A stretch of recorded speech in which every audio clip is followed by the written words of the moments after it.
बड़ी मुश्किल कौन सी देखी और उससे आपने क्या सीखा? मेरे लिए सबसे मुश्किल वक्त वो था जब मैंने अपने वालिद साहब को खोया। ये सीखा कि किस तरह से आप कम वसाइल में भी ग्रो कर सकते हैं। कोई अपनी शेयर करेंगे कि छोटी सी कोई ऐसी खिदमत जो लोगों को पसंद आए? वैसे तो बहुत सारी चीज़ें हैं लेकिन ऑन कैमरा डिस्कस करना मुझे नहीं लगता मुनासिब है। चूँकि आप कारोबार से भी वाबस्ता हैं तो मैं पूछूंगी, दौलत, शोहरत या दूसरों के काम आना, क्या चीज़ सबसे ज़्यादा जो है आपको मोटिवेट करती है?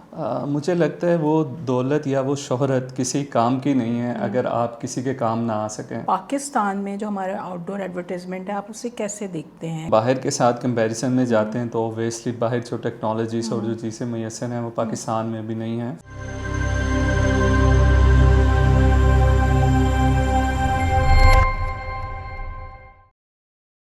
अस्सलामुअलैकुम नाजरीन, मैं हूं आपकी मेज़बान सना ज़हीर और आप देख रहे हैं एक नई एपिसोड चुप बातें सना के साथ। हमारी कोशिश होती है कि हम अपने एपिसोड्स में ऐसे लोगों को लेके आएँ जिनकी चुप बातें आम लोग नहीं जानते। इसी हवाले से हमारे साथ जो आज गेस्ट मौजूद हैं स्टूडियो में, हम उन्हें वेलकम करेंगे, जो कि आउटडोर एडवर्टाइजमेंट के हवाले से काम करते हैं, साथ साथ समाजी खदमात भी करते हैं और जो उनका प्रोजेक्ट है रियल इस्टेट, उसमें भी काम करते हैं। यानी कि काफ़ी सारे काम हैं उनके, हम उनसे जानेंगे ख़ास तौर पे आउटडोर एडवर्टाइजमेंट के हवाले से। वो लोग जो आउटडोर एडवर्टाइजमेंट से मुंसलिक हैं और इस मीडिया को जानते हैं, उनके लिए ये बहुत ज़बरदस्त पॉडकास्ट है। हम वेलकम करेंगे अपने स्टूडियो में मोहम्मद मुस्तफ़ा मलिक को। अस्सलाम वालेकुम। वालेकुम अस्सलाम। कैसे हैं आप? अल्हम्दुलिल्लाह मैं ठीक, आप कैसी हैं? मैं ठीक, बहुत शुक्रिया आपने हमारे लिए वक्त निकाला। जैसा कि नाज़रीन आप जानते हैं, हमारा पहला सेगमेंट है चुप कहानी। हम जानेंगे मोहम्मद मुस्तफ़ा से कि आपने अपनी ज़िंदगी में सबसे बड़ी मुश्किल कौन सी देखी और उससे आपने क्या सीखा? मेरे लिए सबसे मुश्किल वक्त वो था जब मैंने अपने वालिद साहब को खोया। मैं 28 साल का था तब जब वालिद साहब को अल्लाह ने अपने हुज़ूर बुलाया। और पर ये है कि जहाँ मुश्किलात देखी वहाँ काफ़ी कुछ सीखने को भी मिला और मेरी लर्निंग भी काफ़ी अच्छी हुई। और मैंने ये सीखा कि किस तरह से आप कम वसाइल में भी ग्रो कर सकते हैं और किस तरह से आप अपनी ज़िंदगी को बेहतर ट्रैक पे लेके आ सकते हैं। नहीं, बहुत बड़ी बात है क्योंकि वालिद एक साया होते हैं और आपने यकीनन बहुत मेहनत की है। हम इस पे भी डिस्कस करेंगे कि आपने किस तरह मुश्किलात पे ओवरकम की और ये बहुत सारे लोगों के लिए मोटिवेशन भी होगी। आप जो जैसे कि आउटडोर एडवर्टाइजमेंट का आपका काम है, लेकिन आप साथ साथ समाजी खदमात भी करते हैं, वो क्या है? बेसिकली ये चीज़ें मुझे अपने वर्सा से मिली, ये इनहेरिटेड हैं क्योंकि हमारी फैमिली अल्हम्दुलिल्लाह लाहौर की प्रोमिनेंट फैमिलीज़ में से एक है। और हमारे बड़ों ने भी हमेशा काफ़ी ज़्यादा सोशल वर्क किया और लोगों के मसाइल हल करने में काफ़ी दिलचस्पी दिखाई है। सही। तो बस ये उन्हीं से ये मुझे मिला है और हम उसी लेगेसी को लेके आगे चल रहे हैं। कोई अपनी शेयर करेंगे कि छोटी सी कोई ऐसी खिदमत जो लोगों को पसंद आए हमारे वैसे तो बहुत सारी चीज़ें हैं लेकिन ऑन कैमरा डिस्कस करना मुझे नहीं लगता मुनासिब है। लेकिन बस मैं इतना ही कहूँगा कि हमारे पास अगर कोई बेवा आई है या कोई मज़दूर आया है तो जिसका जो भी मसला है, जिस तरह से भी हो सके हमने उनकी हेल्प की और हमने लोगों के मसाइल हल करने की पूरी कोशिश की है। माशाल्लाह, ज़बरदस्त। अच्छा, चूँकि आप कारोबार से भी वाबस्ता हैं तो मैं पूछूंगी, दौलत, शोहरत या दूसरों के काम आना, क्या चीज़ सबसे ज़्यादा जो है आपको मोटिवेट करती है? मुझे लगता है वो दौलत या वो शोहरत किसी काम की नहीं है अगर आप किसी के काम ना आ सकें। क्योंकि अल्लाह आपको देकर भी आज़माता है और आपसे लेकर भी आज़माता है। तो मैं ये सोचता हूँ कि अगर आज किसी के पास दौलत है या शोहरत है या कोई किसी मुकाम पे है तो ये उसका कमाल नहीं है, ये अल्लाह ने उसको दिया है। और जब अल्लाह किसी को देता है कुछ तो फिर उसकी ज़िम्मेदारियाँ भी बन जाती हैं। तो मेरे ख़्याल से कि दौलत शोहरत तो अपनी जगह पे, लेकिन हमें जैसे हो सके लोगों के काम आना चाहिए। ज़बरदस्त बात की आपने। अच्छा, जैसे कि हमारा पहला सेगमेंट था, हमने इनसे बातें जानी, इनकी जो चुप कहानी है वो हमने जानी। अब हम जानेंगे इनका कारोबार जो है, खामोशी का कारोबार। सबसे पहले तो आप हमें अपने आउटडोर एडवर्टाइजमेंट बिज़नेस के हवाले से बताइएगा, इसके अलावा भी आपके जो कारोबार हैं वो भी। हम मेजरली एडवर्टीज़मेंट से मुंसलिक बिज़नेस है हमारा और हम मैन्युफैक्चरिंग करते हैं साइन बोर्ड्स, मतलब एक छोटा ऑफिस में लगने वाला लोगो से लेकर एक बड़ा बिल बोर्ड तक सब कुछ हमारे पास फैब्रिकेट होता है। इन हाउस फैब्रिकेशन है हमारी अपनी। उसके अलावा अभी हमने रिसेंटली एक प्रोजेक्ट लॉन्च किया है जमजम सिटी लाहौर में। सही। ओवरसीज़ प्राइम के नाम से एक नया ब्लॉग बनाया है जिसमें हमने मेहनत कश लोगों के लिए और लोअर क्लास लोगों के लिए काफ़ी मुनासिब कीमत में हमने प्लॉट्स निकाले हैं। सही। और उसके पीछे हमारा विजन यही है कि हम चाहते हैं कि हमारे मुल्क के अंदर जो मेहनत कश लोग हैं मुनासिब पैसों में एक अच्छा लिविंग स्टैंडर्ड उनको मिल सके। सही, ज़बरदस्त, बहुत ज़बरदस्त बात किया आपने। अच्छा, जैसे कि उस पे भी हम बात करेंगे, पहले आउटडोर आपका जो एडवर्टाइजमेंट जो काफ़ी पुराना आपका बिज़नेस है, उसके हवाले से मैं जानूंगी कि पाकिस्तान में जो हमारा आउटडोर एडवर्टाइजमेंट है आप उसे कैसे देखते हैं? आपने बाहर के भी काम किए हैं, तो आप उसका स्टैंडर्ड कैसे देखते हैं? देखें, अगर हम बाहर के साथ कंपैरिजन में जाते हैं तो ऑब्वियसली बाहर जो टेक्नोलॉजीज़ और जो चीज़ें मैसर हैं वो पाकिस्तान में भी नहीं हैं। सही। लेकिन अगर हम पाकिस्तान की हद तक रहकर हम देखें तो पाकिस्तान में बहुत अच्छा बिजनेस हो रहा है। ये मेरे ख्याल से बिलियंस की इंडस्ट्री है ये। और एडवर्टीज़मेंट हर एक प्रोडक्ट के लिए काफ़ी ज़्यादा अहम है। सही बात है। और मुझे लगता है कि ये दिन ब दिन मज़ीद बढ़ेगा ही इंशाल्लाह ताला, इसमें कमी नहीं आएगी। अच्छा, जैसे डिजिटल दौर देख रहे हैं, आपको लगता है आउटडोर मीडिया कम तो नहीं हो रहा? और दूसरी बात ये कि आपका जो आउटडोर मीडिया है वो पंजाब की साइड पे है। बेसिकली अगर हम डिजिटल मार्केटिंग की बात करें और आउटडोर मीडिया की बात करें तो मेरे ख्याल से डिजिटल मार्केटिंग में सहूलत ये हो चुकी है कि जो छोटे बिजनेसमैन हैं वो अपने प्रोडक्ट को अच्छे से मार्केट कर सकते हैं। ऑन दी अदर हैंड अगर हम बात करें आउटडोर की तो आउटडोर इज़ ऑलवेज इम्पॉर्टेंट। और मुझे ये भी लगता है कि ये दोनों चीज़ें आपस में कुछ हद तक लिंक भी हैं। जब तक ये दोनों चीज़ें कैंपेन में शामिल नहीं होंगी कैंपेन मुकम्मल नहीं होगी। ज़बरदस्त। अच्छा, ये जो आजकल नए ट्रेंड्स क्या चल रहे हैं, हम बिलबोर्ड्स तो देख रहे होते हैं, और कौन से नए ट्रेंड्स हैं जो आउटडोर मीडिया में हैं ख़ासतौर पे पाकिस्तान में? अभी रिसेंटली चीज़ें जो हैं डिजिटलाइज होती जा रही हैं। अब वहाँ पे आपने अक्सर देखा होगा कि रोड्स के ऊपर आपको स्क्रीन्स नज़र आती हैं लगी हुई जिनमें एड्स चल रहे होते हैं। तो ट्रेंड जो है वो थोड़ा सा बदलता जा रहा है और अब ज़्यादा जो है वो वीडियो एड्स की तरफ जाते जा रहे हैं। अच्छा, सही सही। यानी अब जो वो स्टिल ऐड हैं वो नहीं पसंद कर रहे? हाँ, वो अब इतने ज़्यादा पसंद नहीं किए जा रहे क्योंकि देखें हमेशा आपको पता है कि इनोवेशन तो रहती है फील्ड चाहे कोई भी हो। सही सही। तो इसमें भी इनोवेशंस हो रही हैं और बाहर तो खैर 3D अब ऐड चलने लग गए हैं लेकिन अभी पाकिस्तान में वो नहीं है। तो मैं उम्मीद करता हूँ पाकिस्तान में भी जल्दी चलना शुरू हो जाए। अच्छा, पाकिस्तान में शहरों में तो हम देखते हैं आउटडोर मीडिया है, लेकिन जब हम गांव या फिर ऐसे एरियाज़ की बात करें तो वहाँ आउटडोर एडवर्टाइजमेंट क्यों नहीं है इतना?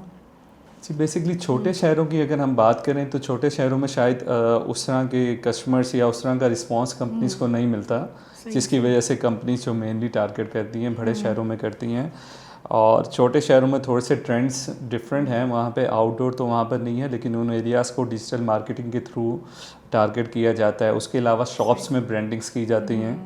तो कहीं ना कहीं एडवर्टीजमेंट तो प्रोडक्ट की उन एरियाज़ में भी हो रही है। आउटडोर हो रही है। सही। अच्छा, आउटडोर का मैं बताना चाहूँ नाजरीन को, आउटडोर में सारी चीज़ें आती हैं, चाहे आप शॉप की एडवर्टाइजमेंट करें या बिलबोर्ड्स हों, होर्डिंग्स हों, आप मोबाइल वैन्स हों, कटआउट्स हों। आई थिंक मैं सही कह रही हूँ। तो ये सारी चीज़ें आप बाहर निकलते हैं तो ये आउटडोर एडवर्टाइजमेंट में आती हैं। और उसके बगैर जो है आप ये कहें कि हम आउटडोर एडवर्टाइजमेंट में ख़त्म हो जाएगी, ऐसा हो नहीं सकता, क्योंकि हम बाहर निकलते हैं, आउटडोर मीडिया अट्रैक्ट करता है लोगों को। अच्छा, एक चीज़ जानना चाहूँगी, क्योंकि पिछले दिनों जैसे आउटडोर मीडिया का ये होता था कि आंधी आ गई, तूफ़ान आ गए, तो आपके बिलबोर्ड्स और पोल साइंस ये सब चीज़ें ना बहुत डिस्ट्रैक्शन डालती हैं। तो उसके हवाले से, सेफ्टी के हवाले से आप लोग क्या काम करते हैं?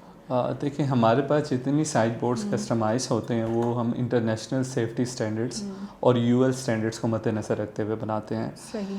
और जब आप कोई साइन बोर्ड इंस्टॉल कर रहे हैं तो कुछ चीज़ों को ख्याल रखा जाता है। जिस एरिया में आप कर रहे हैं वहाँ पे हवा का प्रेशर क्या है, आप कितनी हाइट पे जा रहे हैं, उस लिहाज से आप फाउंडेशन कितनी ज़मीन के अंदर आप रख रहे हैं। तो ये कुछ टेक्निकल चीज़ें हैं, इनको देखा जाता है। अगर इनको देखा जाए और प्रॉपर एहतियात की जाए तो फिर चांसेस काफ़ी कम होते हैं कोई हादसा पेश आ सके।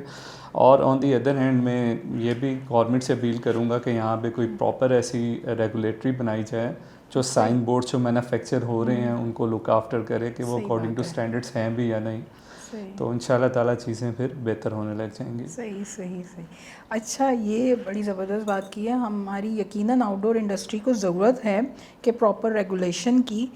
हमारी ये बात हुई आउटडोर एडवर्टाइजमेंट के हवाले से। दूसरे जो आपने हमें बताया कि आपकी जो ये रियल इस्टेट के हवाले से है, तो इसमें ये बताइएगा कि ये कितने अरसे तक आपको इंस्टॉलमेंट देनी है इसमें? अच्छा, सबसे पहले मैं आपको थोड़ा सा ना प्रोजेक्ट का बैकग्राउंड बता देता हूँ। हमारा जो प्रोजेक्ट है वो 2020 में लॉन्च हुआ था, जिसमें फ़र्स्ट फेज़ में हमने अराउंड कोई 5000 प्लॉट सेल किया था, जो ऑन ग्राउंड प्लॉट था। और अब इसका एक नया ब्लॉक डेवलप हुआ है ओवरसीज़ प्राइम के नाम से। सही। वहाँ पे हमने जो इसकी इंस्टॉलमेंट रखी है नहायत ही मुनासिब रखी है। 3000 पर मरला हमने इंस्टॉलमेंट रखी है। मतलब अगर आप 3 मरले का प्लॉट लेंगे तो उसकी पर मंथ इंस्टॉलमेंट 9000 बनेगी। और जैसा आपने पूछा कि इंस्टॉलमेंट्स का टोटल टेन्योर क्या है, तो ये 4.5 ईयर्स का इंस्टॉलमेंट प्लान है। सही सही। और आई होप, उम्मीद करती हूँ कि लोगों को जो है ये अच्छे प्रोजेक्ट है और ऐसे प्रोजेक्ट्स हमारे मुल्क में होने चाहिए, क्योंकि हमारे मुल्क के लोग डिज़र्व करते हैं बेटर लिविंग। अच्छा, आउटडोर एडवर्टीज़मेंट है, बिलबोर्ड्स लगाना है, जो सारे काम करने हैं, कौन से स्टैंडर्ड्स आप लोग यूज़ करते हैं और उसे किस तरह से मेंटेन करते हैं? देखिए, हम जो भी साइन बोर्ड्स बनाते हैं, चाहे वो हम कोई बिल बोर्ड बना रहे हैं या किसी शॉप का 3D साइन बना रहे हैं, हम फॉलो करते हैं UL स्टैंडर्ड्स को। UL बेसिकली एक इदारा है, आप कह सकती हैं, एक सर्टिफिकेशन है जो कि हमें ये बताती है कि एक जो साइन बोर्ड बनने हैं वो उनके सेफ्टी स्टैंडर्ड्स क्या होने चाहिए। सही सही। और हमारे काफ़ी सारे डेवलप्ड कंट्रीज़, US और UK और काफ़ी सारे डेवलप्ड कंट्रीज़ में जो साइन बोर्ड्स बनते हैं वो इन्हीं स्टैंडर्ड्स के मुताबिक ही बनाए जाते हैं। सही तो सही। हम भी उसी को ही फॉलो करते हुए सारी मैन्युफैक्चरिंग अपनी करते हैं यहाँ पे। सही, यानी आप लोग प्रॉपर स्टैंडर्ड्स फॉलो करते हैं ताकि कोई प्रॉब्लम्स ना आए। और इवन हमारे पास वारंटीज भी अवेलेबल हैं। अच्छा। हम जो साइन बोर्ड्स बनाते हैं 1 साल से लेके 5 साल तक की वारंटीज अवेलेबल है हमारे पास। सही सही, यानी लोग फॉलो करते हैं जिनको आप बना के देते हैं वारंटी वगैरह? हाँ बिल्कुल। बेसिकली अल्हम्दुलिल्लाह अभी हमने जितने भी साइन बोर्ड्स बनाए हैं कभी ऐसा हुआ नहीं कि कोई हादसा हुआ हो या कुछ हुआ हो। लेकिन इसमें हमारी जो टीम के कुछ राइडर्स हैं, इंस्पेक्शन है वो। हाँ हमारे राइडर्स हैं जो कि उस एरिया में मतलब वंस अ मंथ जाते हैं और सारे साइन बोर्ड्स देखते हैं। अगर किसी का साइन बोर्ड ख़राब होता है तो वो फौरी हमें बताते हैं, फिर हम उनसे रब्ता करके उनका मसला हल करते हैं। अच्छा नाज़रीन, जैसा कि सबसे फेवरेट राउंड है अभी तक लोगों का कि आपसे जो रैपिड फायर क्वेश्चन होते हैं, तो हम मुस्तफ़ा मलिक से रैपिड राउंड क्वेश्चन करेंगे। आप रेडी हैं? जी बिल्कुल। क्लाइंट वैसे मैं डर भी रहा हूँ थोड़ा सा। नहीं, डरने की बात नहीं है। और सबसे पहला सवाल, क्लाइंट ऑलवेज राइट, क्या कहेंगे? हाँ बिल्कुल, क्लाइंट इज़ ऑलवेज राइट, बिल्कुल ये बात सही है। अगर आप बिजनेसमैन ना होते तो क्या होते? हाँ, मैं शायद फिर कोई व्लॉगर होता और मैं ट्रैवल वीडियोस बनाता और यूट्यूब पे डालता। ज़बरदस्त। दिन का सबसे पसंदीदा वक्त? फजर का वक्त। कोई इंस्पिरेशन या कोई कॉल जो आपको पसंद हो? Man gets whatever he strives for, मतलब इंसान जिसकी कोशिश करता है उसे वही मिलता है। कामयाबी के लिए एक लफ्ज़ में फार्मूला? मेहनत और ऑनेस्टी। सियासत या समाजी खिदमत? समाजी खिदमत। वो एक चीज़ जो पाकिस्तान में आप फौरी बनाना चाहते हैं? मैं चाहूँगा पाकिस्तान में यूथ डेवलपमेंट पे काम करना चाहूँगा मैं। सही। आउटडोर एडवर्टाइजमेंट या रियल इस्टेट? दोनों।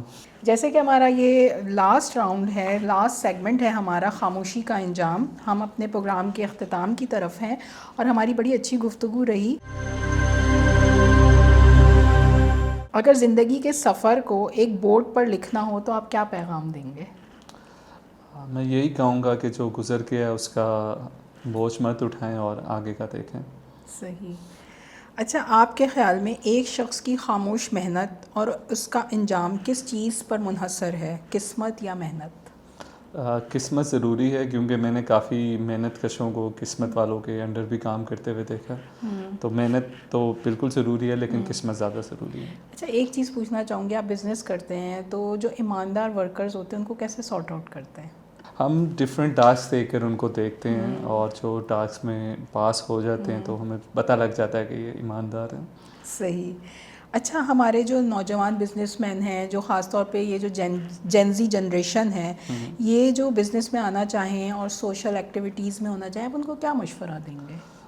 देखें, बिज़नेस है या सोशल एक्टिविटी है, ये टाइम मांगती है और ये एक लॉन्ग टर्म में एक एफ़र्ट है। और मैं ये कहूँगा अगर आप इस तरफ आ रहे हैं तो आपको कंसिस्टेंट रहना चाहिए और आपको ऑनेस्ट होना चाहिए और हार्ड वर्क ज़रूरी है इसके लिए। सही। आप क्या चाहते हैं लोग मुस्तफ़ा मलिक को किस तरह से याद रखें? एक अच्छा दोस्त या भाई। अच्छा, जैसे कि आपने हमें बताया आपकी जो रियल एस्टेट का जो नया प्रोजेक्ट है, सबसे पहले तो वो है कहाँ पे, ठीक है। दूसरे लोगों का रिस्पांस कैसा है, ठीक है। तीसरे लोग आप पे रीच कैसे कर सकते हैं? मैं सबसे पहले प्रोजेक्ट के बारे में आपको बताऊं तो ये प्रोजेक्ट ऑलरेडी 2020 में लॉन्च हुआ था सही और जिसके फर्स्ट फेज़ में अराउंड कोई 4 to 5,000 प्लॉट्स बनाकर डिलीवर किए गए हैं। सही सही और अभी इस टाइम जो हमने नया ब्लॉक लॉन्च किया है वो ओवरसीज़ प्राइम के नाम से है। सही और उस ब्लॉक को बेसिकली हमने जो मेहनत कश लोग हैं और या जो सैलरीड पर्सन है हमने उनके लिए ब्लॉक डिज़ाइन किया, सही जिसमें हमने प्राइस जो है वो 4 लाख रुपए मरला से हमने प्राइस स्टार्ट की है। जबकि अगर हम सराउंडिंग में बात करें तो सराउंडिंग में जो डेवलप्ड प्लॉट्स हैं वो कम से कम भी 7 से 7.5 लाख मरला में हैं। सही तो एक हमने प्राइस मुनासिब रखी है। और इसकी लोकेशन की बात करें तो इसकी लोकेशन काफ़ी ज़बरदस्त है और इसके काफ़ी सारी एक्सेस है। और अगर आप आ रहे हैं रिंग रोड की साइड से तो एयरपोर्ट रोड से भी आप यहाँ पे आ सकते हैं। सही अगर आप सिटी के अंदर से आ रहे हैं तो आप बाटापुर वाली साइड से BRB कनाल से भी आ सकते हैं। सही सही और उसके अलावा चहारबाग इनक्लेव भी इसके साथ अटैच होता है। चहारबाग जो गवर्नमेंट का अपना एक रुदा का प्रोजेक्ट बन रहा है उसके साथ भी हमारी एक बॉर्डर लाइन अटैच होती है। अच्छा, लोगों का रिस्पांस क्या है अभी तक के, क्योंकि आई थिंक 2-3 साल तो हो गए इसको लॉन्च। नहीं, रिस्पांस तो बहुत अच्छा है। जैसा कि वो 2-3 साल पहले मतलब वो 2020 में लॉन्च हुआ था, लेकिन हमने फर्स्ट ब्लॉक सेल करने के बाद सेल्स को क्लोज़ कर दिया था सही सही क्योंकि हमारा विजन ये है कि हम पहले डेवलप करें और उसके बाद बेचें। तो अब हमने नए ब्लॉक्स डेवलप किए हैं और अब उसकी हमने सेल्स जो हैं वो स्टार्ट की हैं। सही लोगों का रिस्पांस बहुत अच्छा है क्योंकि यहाँ पे वो चीज़ नहीं है कि आपने फ़ाइल ली और आपको पता ही नहीं आपको प्लॉट मिलना है नहीं मिलना। सही यहाँ पे ज़मीन सारी एक्वायर्ड है, ऑन ग्राउंड प्लॉट्स हैं। और सबसे अच्छी बात ये है कि इसके पेमेंट प्लान को काफ़ी ज़्यादा फ्रेंडली बनाया गया है। इवन अगर आपने अपना घर बनाना है तो आपको ये भी सहूलत मिलती है कि आप 30% डाउन पेमेंट दें और अपना घर बनाना शुरू कर दें। सही सही सही। यानी लोग किस तरह कांटेक्ट कर सकते हैं? वेबसाइट है या फिर क्या चीज़ है कांटेक्ट करने? हमारा फेसबुक पर भी पेज है फ्यूचर रियल एस्टेट के नाम से। और उसके अलावा हमारी प्रॉपर कैंपेन भी चल रही है, आउटडोर भी चल रही है और फेसबुक पे भी चल रही है। मज़ीद अगर किसी का कोई क्वेश्चन है तो आपकी इजाज़त हो तो मैं अपना नंबर शेयर कर दूँ, वो डायरेक्टली भी कॉल करके पूछ सकते हैं। सही, इंशाल्लाह आपका नंबर हम इसमें शेयर करेंगे।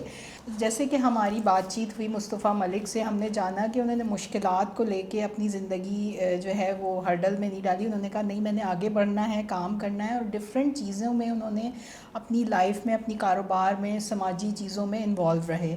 हम चाहेंगे कि वो हमारे जो नाजरीन देख रहे हैं उनके लिए कोई पैगाम जो देना चाहें वो। जी, मैं बस यही कहना चाहूँगा आप लोगों से कि ज़िंदगी में हमेशा आप आगे बढ़ें और जो गुज़र गया उसके बारे में ना सोचें। और चाहे हालात जितने भी मुश्किल क्यों ना हों, अल्लाह पे तवक्कल रखें। इंशाल्लाह ताला हर मुश्किल के बाद आसानी है। बहुत शुक्रिया मुस्तफ़ा मलिक साहब आपका, और बहुत अच्छी हमारी आपसे बातचीत रही। हमने जाना कि किस तरह आपने हंसते मुस्कुराते सारी चीज़ों को टैकल किया। आसान नहीं होता जिन लोगों को लगता है, लेकिन ये बहुत बड़ी बात होती है कि आप अपनी मुश्किलात को लेके भी अपनी ज़िंदगी को रवां दवां रखें। उम्मीद करती हूँ आपको ये एपिसोड चुप बातें सना के साथ पसंद आई होंगी, और ज़रूर लाइक कीजिएगा, सब्सक्राइब कीजिएगा और शेयर भी कीजिएगा। और नए एपिसोड के साथ आपके साथ मुलाकात होती है नेक्स्ट थर्सडे। तब तक अपना ख्याल रखिएगा, हमें इजाज़त दीजिएगा। अल्लाह हाफ़िज़। अल्लाह हाफ़िज़।